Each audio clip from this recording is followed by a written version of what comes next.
Hello everyone, welcome back to my channel. तर आपण मस्तपैकी किचन टिप्स बघणार आहोत। स्वयंपाकासाठी लागणारे मसाले, चटण्या, पेस्ट, प्युरी आधीच करून ठेवा। भात शिजताना 1 कप तांदळासाठी 1 ग्लास पाण्याचा वापर करा। कडधान्याची भाजी करायची असेल तर रात्रीच भिजत घाला। पुढची टिप्स आहे, डाळ चांगली होण्यासाठी 2-3 तास आधी डाळ पाण्यात भिजत ठेवा। भाजीसाठी लागणारे वाटण आठवड्याभरासाठी तयार करून ठेवा। लसूण आणि आल्याची पेस्ट तयार करून स्वयंपाकासाठी वेळ कमी लागतो। शेंगदाणे भाजून दळून ठेवले तर भाज्यामध्ये दाण्याचं कूट टाकणे सोपं जातं। खोबरे खोवणे कठीण काम असल्यामुळे नारळ फोडल्यावर तो खोवून फ्रीजमध्ये ठेवावा।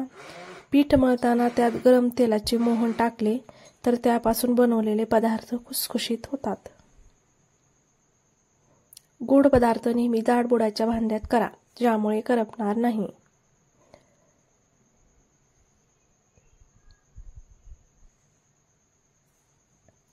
दह्यामध्ये कोणतेही मसाले अथवा मीठ मिसळल्यावर ते नीट हलवून घ्या, उसळून घ्या।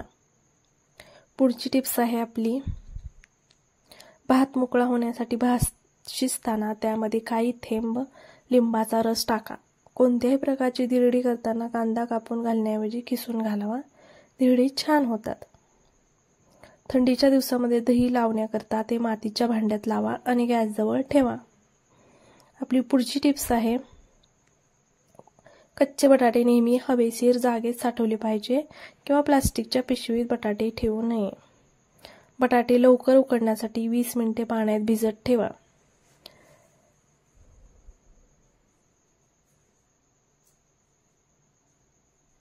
लिंबाचा रस व्यवस्थित निघण्यासाठी लिंबू काही वेळ कोमट पाण्यात बुडवून ठेवा। मसाला खराब होऊ नये यासाठी त्यामध्ये हिंगाचे खडे ठेवा।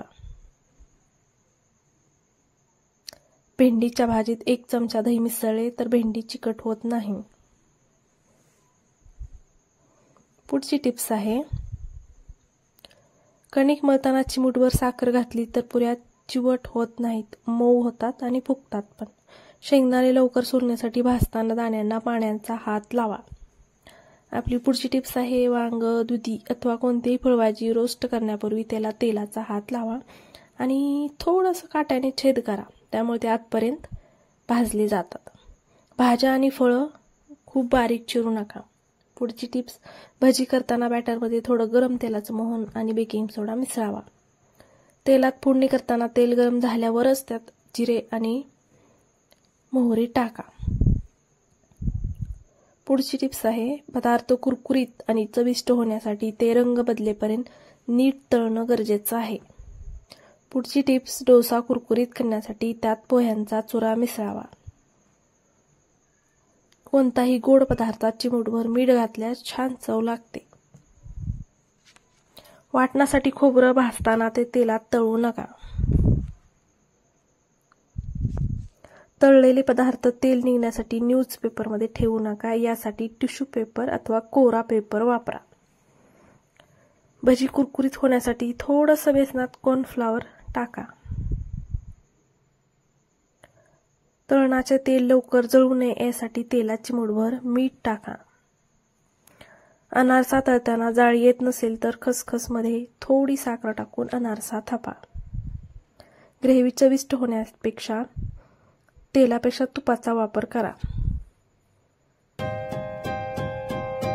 ग्रेव्हीमध्ये चिमूटभर साखर टाकल्यास ग्रेव्हीला चव वाढते।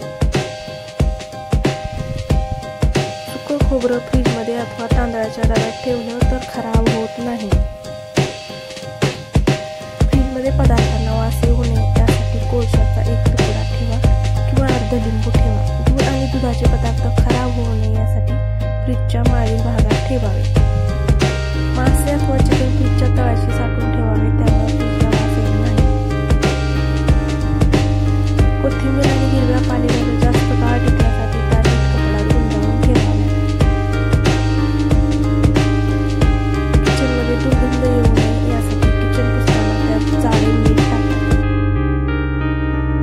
किचन सिंक तुंबलं असेल तर मोकळं करण्यासाठी त्यात विनेगार टाका।